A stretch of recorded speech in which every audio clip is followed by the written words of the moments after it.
Merci, Monsieur le Président. Madame la Ministre, mes chers collègues.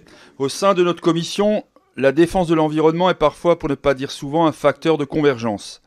Par-delà les étiquettes partisanes et sur les nombreux sujets que couvre la vaste thématique du développement durable, l'intérêt supérieur de la nature a su s'imposer, ouvrant la voie au consensus. Cependant, les nécessaires transitions énergétiques, écologiques, agricoles ou industrielles que nous avons à mener pour faire face au bouleversement de notre environnement demandent des changements sociétaux profonds. Or, nous le savons, les changements font peur.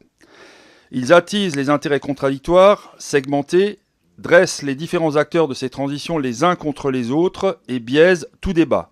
Nous assistons depuis de nombreuses années à une polarisation des idées, à des visions dogmatiques, des grands sujets sociétaux qui empêchent souvent tout constat objectif et nous éloignent de nos objectifs. Aujourd'hui, on oppose de façon presque absurde la question de l'agriculture et celle de l'environnement, alors même que la solution pour réussir nos transitions repose fondamentalement sur le dialogue entre le monde agricole et celui de l'environnement, qui en réalité sont très intimement liés. Il est nécessaire et urgent de permettre à l'agriculture de fonctionner avec les grands principes de la nature, afin de réaffirmer la vertu de l'agriculture et de sa longue histoire, celle d'une activité humaine essentielle, régénératrice, harmonieuse avec les rythmes naturels et féconde pour la biodiversité. Pour cela, il est nécessaire de créer de nouvelles conditions de dialogue entre le monde agricole et le reste de la société. Ma question est donc la suivante.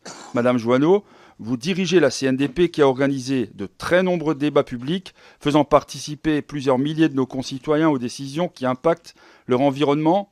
Qu'est-ce que vous pouvez mettre en place pour sortir de ce clivage stérile entre agriculture et environnement et plus largement entre les différents acteurs de notre société qui doivent travailler ensemble pour atteindre nos buts communs de transition avec un grand S?